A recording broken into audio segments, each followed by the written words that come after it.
वर्ग 12वा विषय अर्थशास्त्र प्रकरण क्रमांक 3 ब मागणीची लवचिकता स्वाध्याय प्रश्न पहिला खालील विधाने पूर्ण करा. 1. रेषीय मागणी वक्रावरील क्ष अक्षावर असलेली मागणीची किंमत लवचिकता डॅश. पर्याय अ 0 ब 1 क अनंत आणि ड एकापेक्षा जास्त लवचिकता. तर याचं उत्तर आहे अ 0. 2. रेषीय मागणी वक्रावरील य अक्षावर असलेली मागणीची किंमत लवचिकता. पर्याय 0 1 अनंत एकापेक्षा कमी लवचिकता. त्याचं उत्तर आहे क अनंत. 3. क्ष अक्षा समांतर असलेला किंमत लवचिकतेचा मागणी वक्र. पर्याय अ संपूर्ण लवचिक मागणी, ब संपूर्ण अलवचिक मागणी, क जास्त लवचिक मागणी, ड कमी लवचिक मागणी. उत्तर अ संपूर्ण लवचिक मागणी. 4. किमतीतील बदलापेक्षा जेव्हा मागणीतील बदलाचे प्रमाण जास्त असते तेव्हा असणारा मागणी वक्र डॅश. पर्याय पसरट तीव्रताराचा आयताकृती परिवलयाचा समांतर. उत्तर अ पसरट. 5. ईडी इक्वल टू 0 हा अनुभव येणाऱ्या वस्तू. पर्याय सुखसोयीच्या, सर्वसाधारण, जीवनावश्यक, अत्यावश्यक. उत्तर क जीवनावश्यक.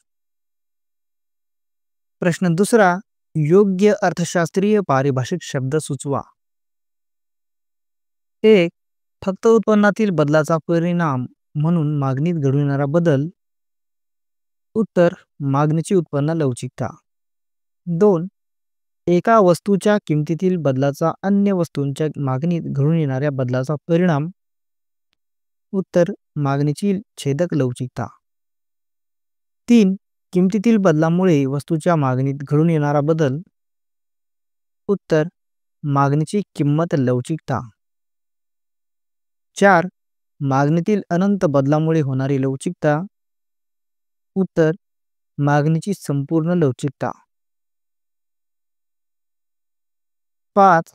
किमतीतील शेकडा बदलाच्या प्रमाणाइतकीच वस्तूच्या मागणीत शेकडा बदल घडवणारी लवचिकता.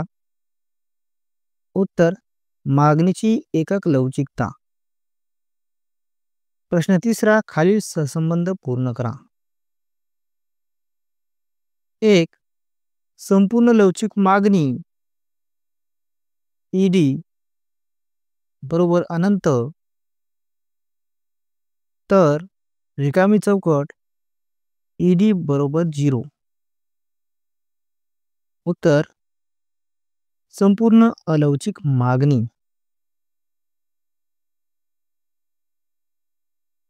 2.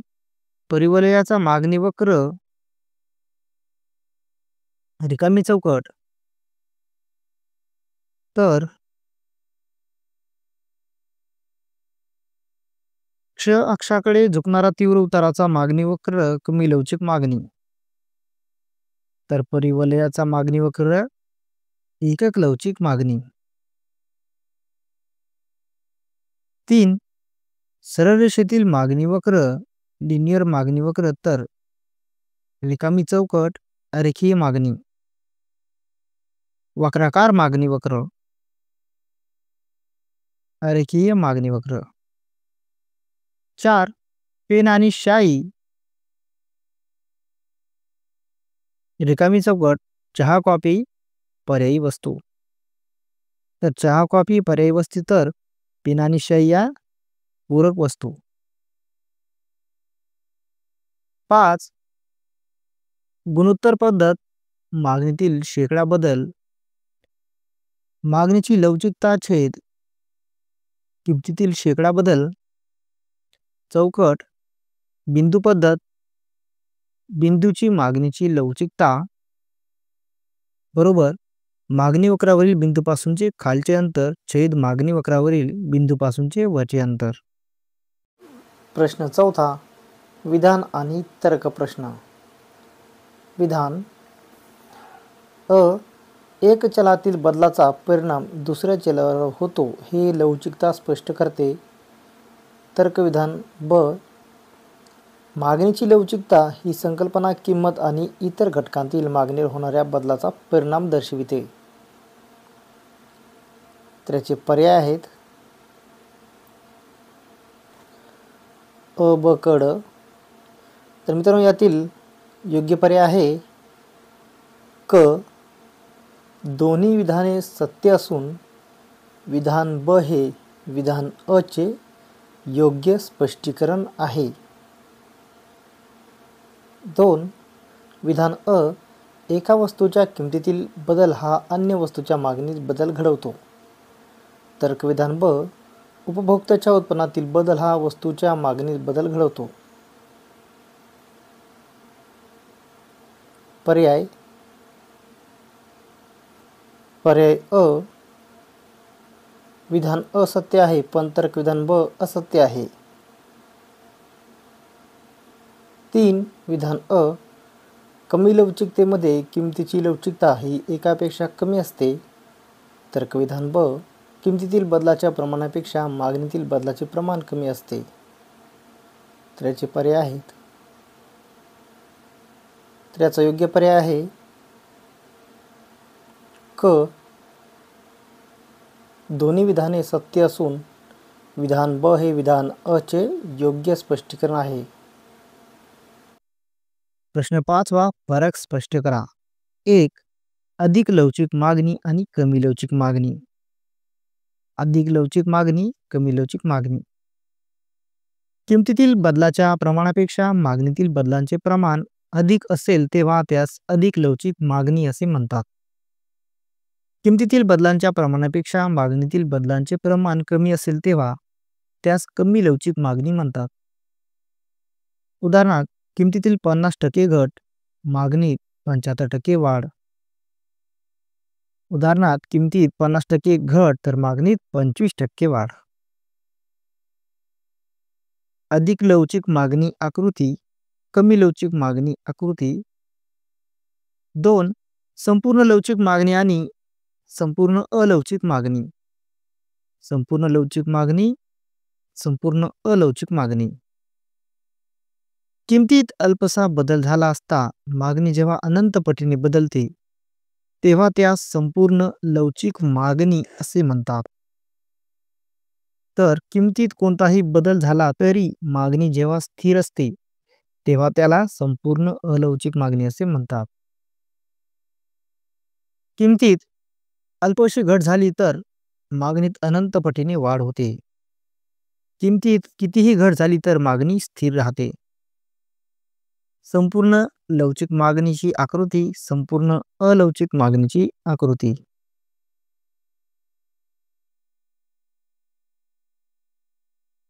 प्रश्न 6वा, खालील प्रश्नांची उत्तरे लिहा.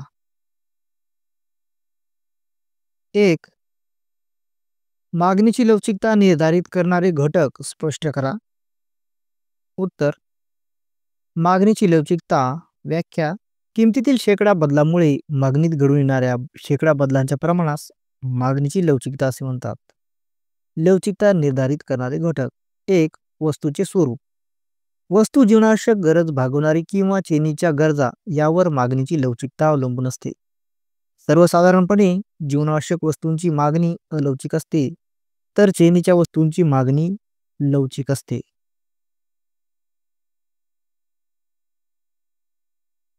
पर्यायी वस्तू.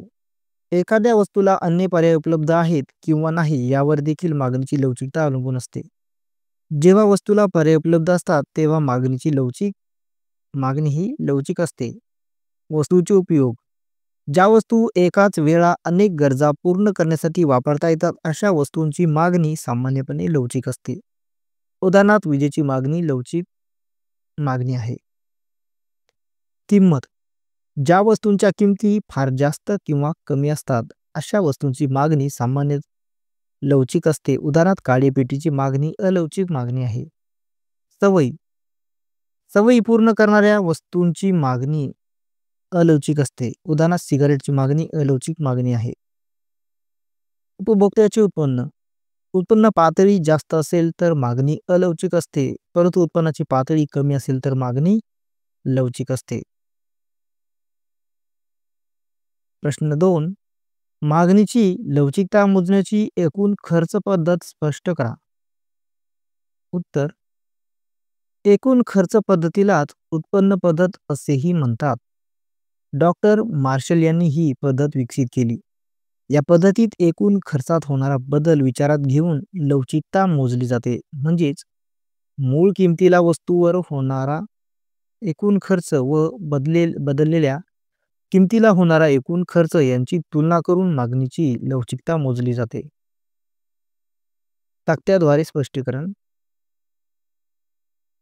या तक्त्यामध्ये अस्थितीत मूळ किंमत 10 रुपये असताना 6 नगांची मागणी येते तेव्हा त्याचा खर्च 60 रुपये होता. आता किंमत वाढून 20 रुपये झाल्याने मागणी कमी होऊन 5 नग होते, तेव्हा त्याचा एकूण खर्च 100 रुपये एवढाच आहे. म्हणून मागणीची लवचिकता अधिक लवचिक असते. ब स्थितीत मूळ किंमत 30 रुपये असताना 4 नगांची मागणी येते तेव्हा त्याचा खर्च 120 रुपये होता. आता किंमत वाढून 40 रुपये झाल्याने ते 3 नगापर्यंत मागणी वाढते. त्यामुळे होणारा खर्च पूर्वीच्या 120 रुपयेचा खर्च एवढाच 120 रुपये खर्च होतो. त्यामुळे मागणीची लवचिकता ही एकक लवचिक आहे. असेच क स्थितीत मूळ किंमत 50 रुपये असताना 2 नगांची मागणी येते तेव्हा त्याचा खर्च 100 रुपये होता. आता किंमत वाढून 60 रुपये झाल्याने मागणी 1 नगापर्यंत कमी होते. त्यामुळे वस्तूवर होणारा खर्च पूर्वीच्या 100 रुपये खर्चापेक्षा कमी 60 रुपये कमी होतो. त्यामुळे मागणीची लवचिकता कमी लवचिक आहे. 3. मागणीच्या लवचिकतेचे महत्त्व विशद करा. उत्तर मागणीची लवचिकता किमतीतील शेकडा बदलामुळे मागणीत घडून येणाऱ्या शेकडा बदलांच्या प्रमाणास मागणीची लवचिकता असे म्हणतात. महत्त्व 1. उत्पादकांसाठी उत्पादकांना जास्तीत जास्त नफा मिळवताना लवचिकतेची संकल्पना उपयुक्त ठरते. उत्पादकाने उत्पादित केलेल्या वस्तूची मागणी जर अलवचिक असेल तर जास्त किंमत आकारून नफा मिळवू शकतो. याउलट जेव्हा लवचिक वस्तूचे उत्पादन करत असेल तेव्हा किंमत कमी ठेवून विक्री वाढवून नफा मिळवला पाहिजे हे समजते. 2. शासनासाठी उपयुक्त शासनास वस्तू व सेवावरील कर आकारणी करताना लवचिकतेची संकल्पना उपयुक्त ठरते.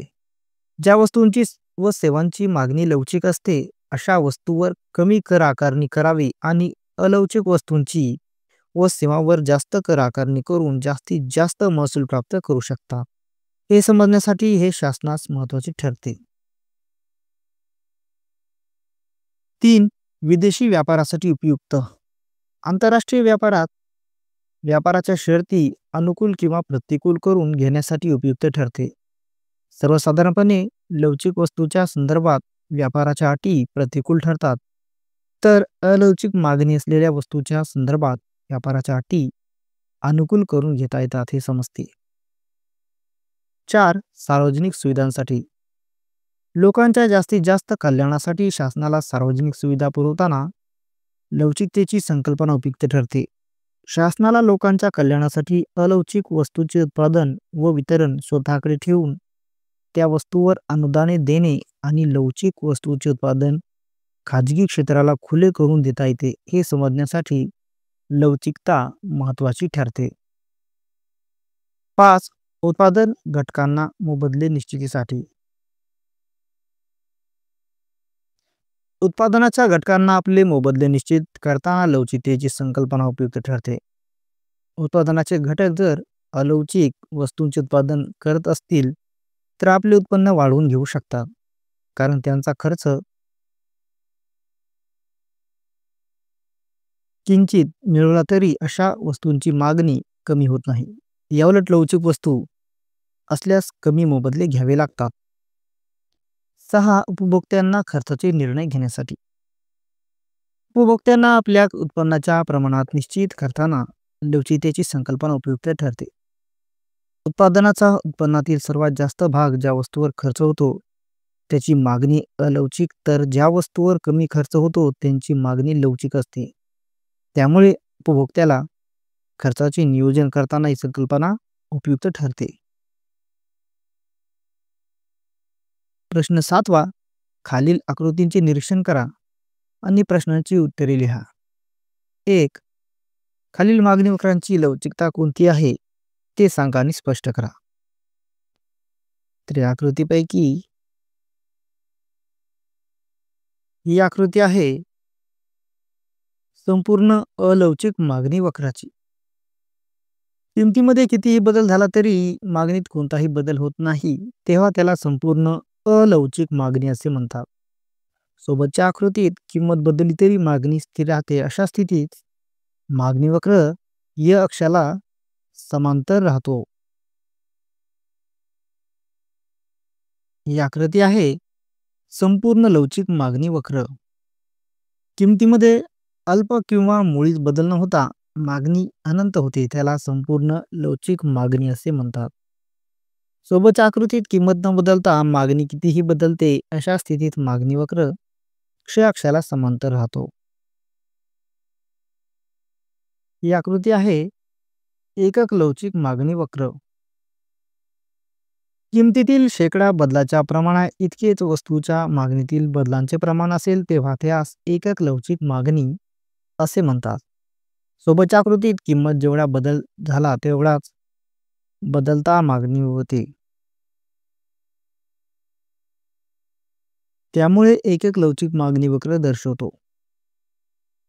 ही आकृती आहे जास्त लवचिक मागणी वक्राची.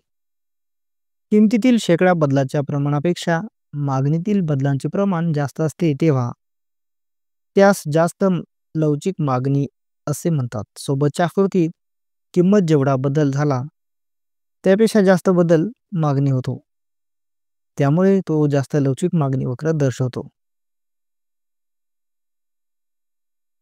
2. आकृतीमधील मम हा रेषीय मागणी वक्र आहे. आकृतीच्या आधारावर खालील विधाने सत्य की असत्य ते लिहा. त्याची कारणे स्पष्ट करा. 1. म3 या बिंदूवर मागणी अधिक लवचिक आहे. उत्तर हे विधान असत्य आहे, कारण मागणी वक्रावरील बिंदूची लवचिकता मोजताना मागणी वक्रावरील खालील अंतराला बिंदूपासून वरील अंतराने भागले असता लवचिकता कळते. येथे म3 बिंदूपासून खालील अंतर कमी व वरील अंतर जास्त आहे, अशा वेळी उत्तर एकापेक्षा कमी येईल, म्हणून हा अधिक लवचिक येईल व ते कमी लवचिक मागणी दर्शवतो. 2. म1 या बिंदूवर मागणी एकक लवचिक आहे. उत्तर हे विधान असत्य, कारण आकृतीत म1 बिंदूपासून खालील अंतर आणि वरील अंतर सारखे असेल तर अशा वेळी मागणी एकक लवचिक असते, पण येथे खालील अंतर जास्त व वरील अंतर कमी असल्याने उत्तर एकापेक्षा जास्त येईल व ते जास्त लवचिक मागणी दर्शवेल. 3. म2 या बिंदूवर मागणी कमी लवचिक आहे. उत्तर हे विधान असत्य, कारण आकृतीत म2 बिंदूपासून खालील अंतर आणि वरील अंतर सारखे आहे, अशा वेळी मागणी एकक लवचिक असते, पण येथे मागणी कमी लवचिक आहे असे म्हटले आहे. 4. म या बिंदूवर मागणी संपूर्ण लवचिक आहे. उत्तर हे विधान सत्य आहे, कारण आकृतीत म बिंदूपासून खालील अंतर जास्त आणि वरील अंतर 0 असेल तर अशा वेळी मागणी संपूर्ण लवचिक असते. येथे मागणी संपूर्ण लवचिकच सांगितली आहे.